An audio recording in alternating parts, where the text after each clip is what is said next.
Jesus. Amém. Amém, queridos. E olha, falando sobre fé, né, sobre a gente provocar o milagre, vou contar mais uma bênção. Como vocês sabem, nós somos fotógrafos de casamentos e a gente observou que a gente estava tendo poucos pedidos de casamento, de orçamento. E a gente precisa, né, irmãos? Quem não precisa de um dinheiro a mais, né? Abençoa tanto a nossa família. E aí nós demos um passo de fé. Nós temos acesso à plataforma casamentos.pt. Só que tem um segmento lá que é como se fosse um premium, né? Que você paga para sua empresa sair em primeiro lugar. Quando as pessoas pesquisarem, né? A sua empresa sai lá em primeiro. Você consegue colocar as reportagens de casamento, consegue colocar vídeos. Então, dá um up, né? No seu perfil empresarial. Então, nós demos esse passo de fé e contratamos esse serviço premium. E confiando que o Senhor iria nos ajudar, não é?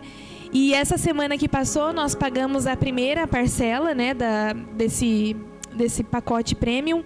Irmãos, e essa semana, olha como Deus é fiel, né? A Ivani falou, a gente dá o passo e Deus coloca o chão, né? Porque a gente tem que dar um passo de fé, né? E Deus vai nos abençoar. E essa semana, até o fim dessa semana, a gente já vai fechar 3 casamentos, irmãos. Que bênção, glória a Deus. E a gente está muito feliz por isso. E um desses casamentos a gente já conta com o Pedro, com os dons dele, inclusive no inglês, porque um dos casamentos, os noivos são escoceses. Gente, é pela fé. Eu falei, e é o ano que vem. É em julho do ano que vem. Eu falei, amor, a gente tem 1 ano para aprender o inglês. 1 ano para a gente aprender pelo menos o básico do inglês, para que a gente possa falar com esses noivos e não ficar perdido. Mas eu creio que o Senhor vai fazer a boa obra na minha vida, na vida do pastor também, amém? Queridos, então abra sua Bíblia em 2 Reis, capítulo 20. Nós vamos ler a partir do versículo 1. A palavra vai ser breve hoje, tá bem, igreja? Mas ela vai ser importante para avivar também a nossa fé. 2 Reis 20.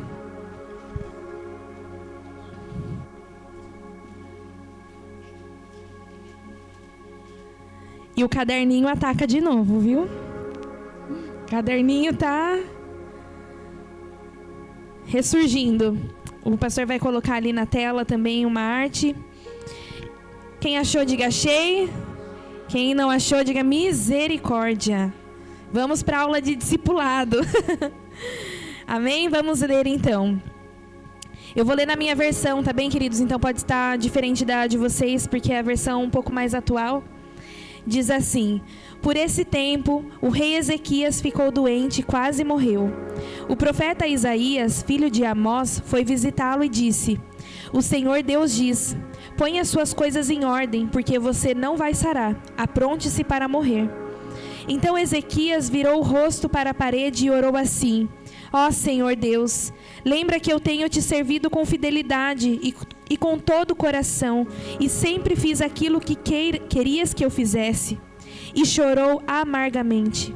Isaías saiu do quarto em que o rei estava, mas antes que tivesse passado pelo pátio central do palácio, o Senhor Deus lhe disse: volte e diga o seguinte a Ezequias, o governador do meu povo: eu, o Senhor, o Deus do seu antepassado Davi, escutei a sua oração e vi as suas lágrimas.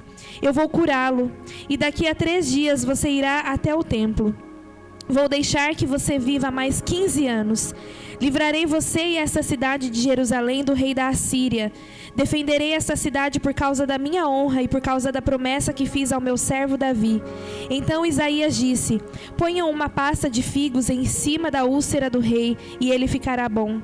E o rei Ezequias perguntou: qual será o sinal de que o Senhor Deus vai me curar e de que daqui a 3 dias eu poderei ir até o templo? Isaías respondeu: o Senhor lhe dará um sinal para provar que vai cumprir a sua promessa. O que você prefere? Que a sombra da escadaria avance 10 degraus ou volte 10 degraus? Ezequias respondeu: Fazer a sombra avançar 10 degraus é fácil. Eu quero é que ela volte 10 degraus. Então Isaías orou a Deus, o Senhor, e ele fez a sombra voltar 10 degraus na escadaria feita pelo rei Acás. Amém, irmãos? Irmãos, essa história, ela já começa com vários milagres. É um milagre atrás do outro. E o interessante, queridos, é que imagina só, se alguém, um profeta de Deus, chegasse para você e dissesse que você não iria sarar, que você iria morrer e que era para você aprontar as suas coisas, arrumar a sua casa, colocar em ordem a sua vida, porque você iria morrer. O que você faria se você soubesse que iria morrer daqui a alguns dias? Eu fui dar uma pesquisada e no Google, né? E a maioria das pessoas, quando se deparam com essa sentença, né, de morte, dizendo que você vai viver só poucos dias, a maioria das pessoas, elas têm algumas atitudes. Algumas passariam mais tempo com seus familiares e amigos. Outros realizariam sonhos adiados, iriam fazer uma viagem, iriam fazer algum esporte radical, né? Pular de paraquedas, fazer algo que ela nunca antes tinha pensado.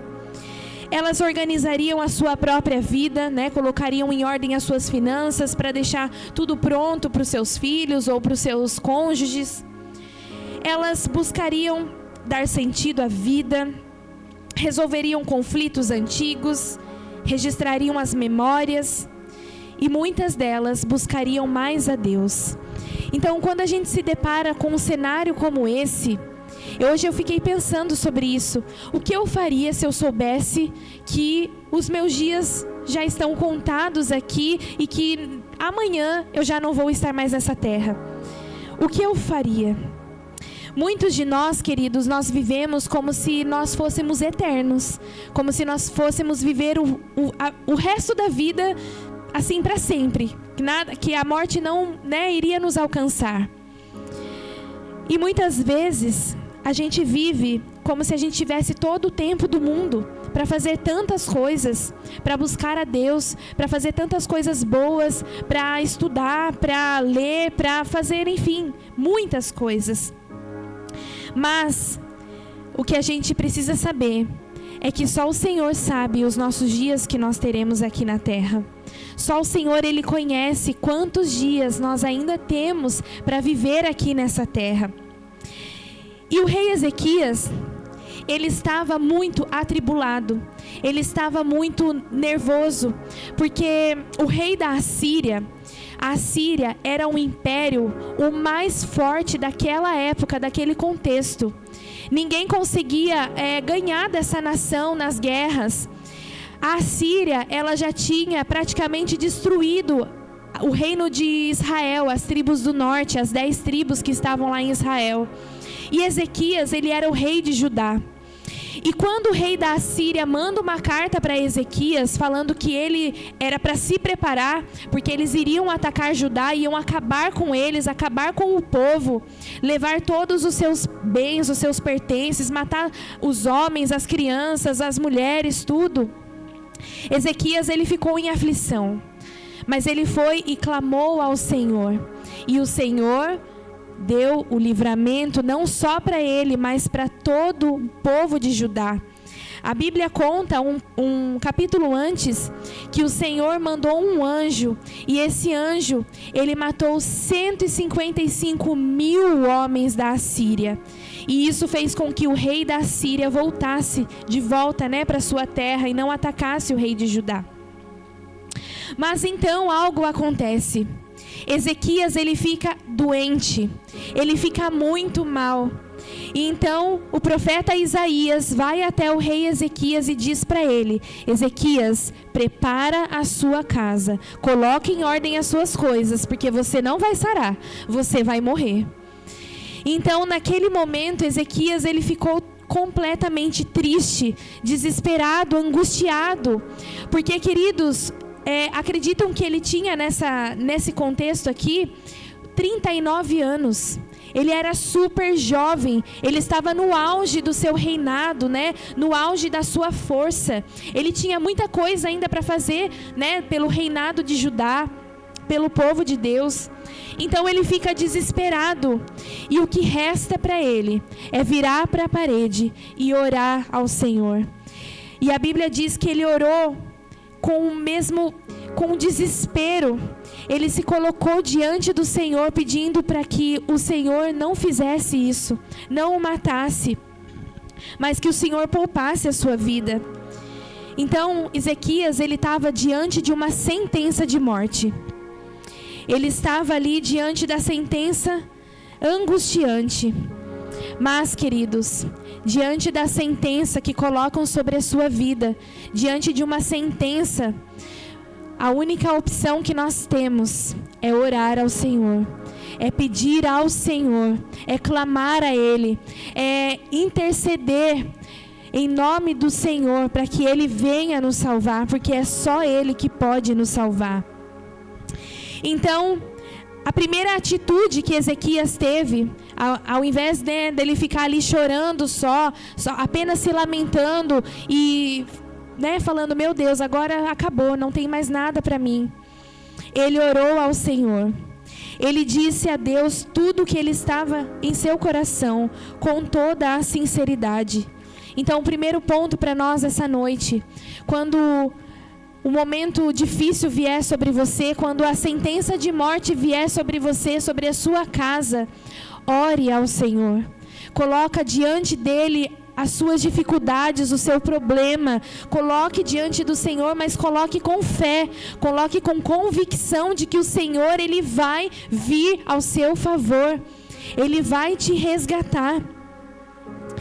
A segunda coisa que Ezequias fez, ele se humilhou diante de Deus. Ele chorou amargamente, se desarmou de todo o orgulho e se arrependeu daquilo que ele tinha feito. Queridos, eu sei que muitas vezes, para os homens principalmente, é muito difícil, né? Se humilhar e chorar diante de Deus e derramar lágrimas e demonstrar sua fraqueza. Para nós mulheres é um pouco já mais fácil, né? Quando a gente começa a falar com Deus, a gente já começa ali a chorar, já começa a falar. Mas eu sei que às vezes é difícil. Mas o Senhor, queridos, Ele é o nosso Pai. Ele é o nosso bom Pai. Ele quer que a gente fale com Ele. Ele quer que a gente se derrame sobre Ele. Que a gente nos humilhe perante o Senhor. Humilhar de falar, Senhor, eu não sou nada. Eu não sei nada, eu não tenho nada, eu não sou nada sem o Senhor. Mas eu creio que o Senhor é o Deus do impossível. O Senhor é o Deus que realiza milagres. O Senhor é o Deus que resgata. O Senhor é o Deus que cura. E em Ti eu confio. E queridos, diante desse pedido, desse clamor de Ezequias, dessa aflição, dessa derramamento ali de lágrimas de Ezequias, o Senhor respondeu. Está lá no versículo 5. Volte, olha o que o Senhor diz para Isaías, para o profeta. Volte e diga o seguinte a Ezequias: eu, o Senhor, o Deus do seu antepassado Davi, escutei a sua oração. O Senhor escutou a oração de Ezequias. E sabe essa oração que você vem fazendo? O Senhor, Ele escuta a sua oração.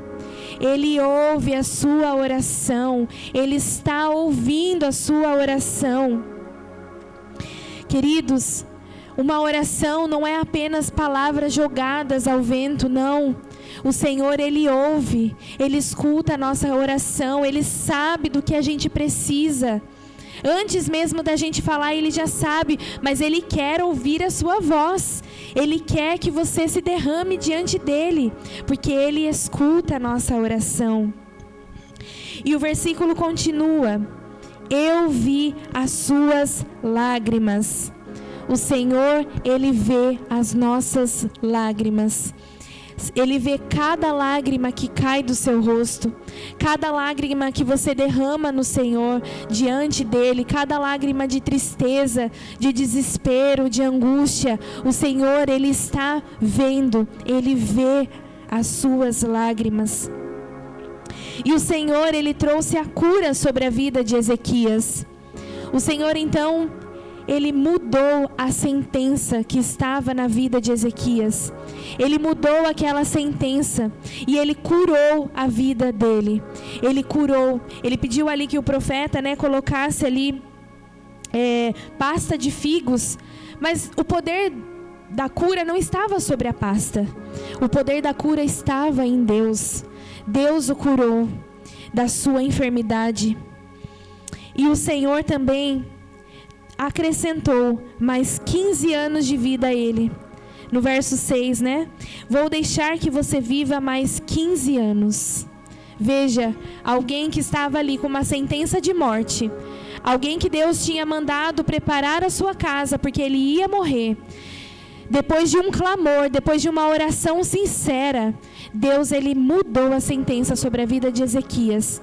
E Ele concedeu mais 15 anos na vida dele, para que ele pudesse ter mais uma chance, de liderar o povo de Deus, pudesse ter mais uma chance de buscar propósito e sentido para a vida dele. Irmãos, agora imagina só, se Ezequias não tivesse orado ao Senhor, se ele tivesse apenas aceitado aquela sentença e não tivesse orado, intercedendo ao Senhor, ele estaria morto. Muito tempo antes, Ele estaria morto e não ia ter mais 15 anos pela frente para que ele pudesse construir tantas coisas, fazer tantas coisas no reinado dele. Mesmo que haja uma sentença de morte, queridos, sobre a nossa vida, sobre os nossos planos, sobre os nossos sonhos, nunca deixe de orar ao Senhor, pois só Ele pode mudar sentenças e trazer vida. Só Ele, o Senhor, Ele tem a última palavra. A última palavra pertence a Ele. Nós não sabemos quantos serão os nossos dias aqui na terra, mas que a gente possa viver todos os dias como se fosse o último. Que a gente possa buscar ao Senhor hoje, que a gente possa orar ao Senhor hoje, para que a gente possa amar ao Senhor e amar ao nosso próximo hoje. Que a gente possa perdoar a quem nós temos que perdoar hoje, que a gente possa liberar perdão hoje, porque nós não sabemos o dia de amanhã. Nós não sabemos se amanhã nós estaremos vivos, ou se a pessoa a quem nós precisamos perdoar estará viva. Por isso nós precisamos viver o hoje. Depois então que Ezequias ele foi curado pelo Senhor, ele fez grandes coisas em seu reinado. Você pode ler depois mais para frente, em 2 Crônicas 32, no versículo 27.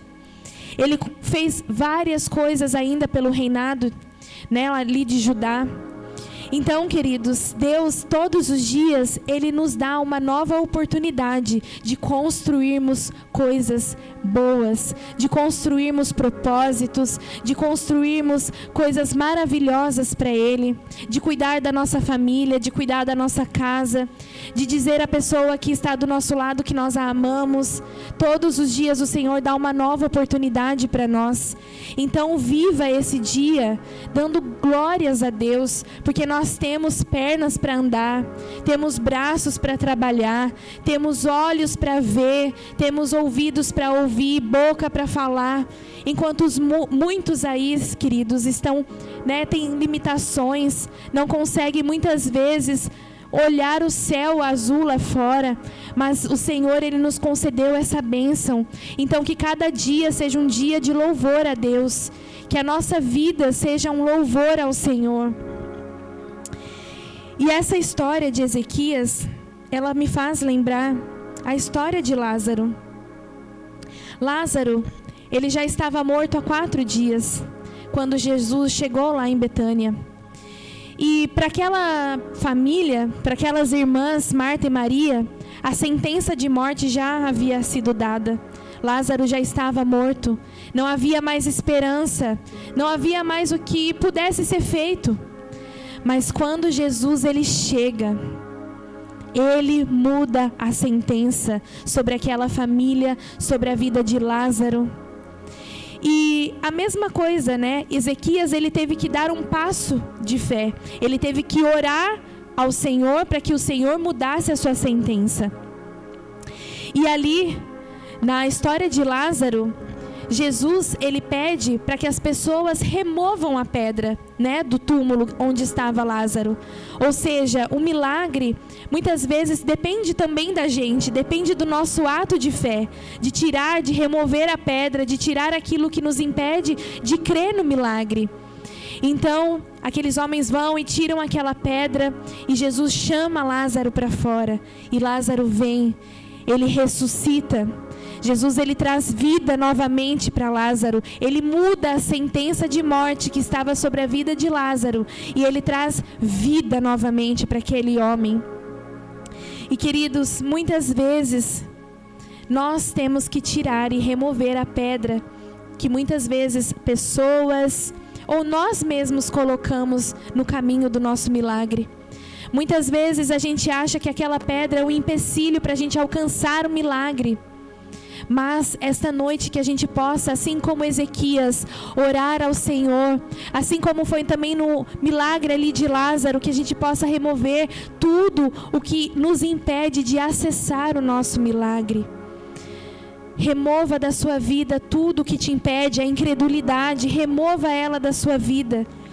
Porque o nosso Deus, assim como Ele curou Ezequias, assim como Ele curou Lázaro, Ele pode nos curar também. Ele pode curar os nossos familiares.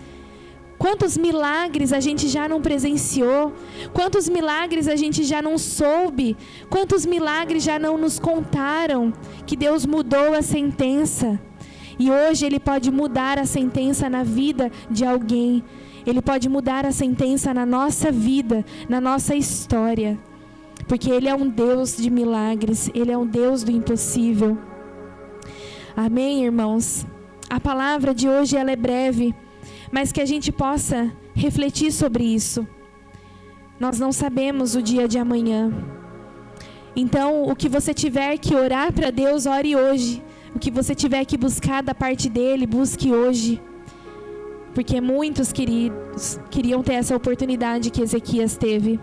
Muitos queriam ter mais 15 anos para aceitar a Jesus, para viver para Ele, para buscar ao Senhor, para buscar um milagre. Mas muitos não podem. Mas você está aqui hoje e você pode. Amém? Vamos nos colocar em pé. Se tem algo na sua vida que você precisa de um milagre, se tem algo que você precisa remover para que você possa acessar o milagre, que você possa fechar os seus olhos e colocar isso diante do Senhor essa noite.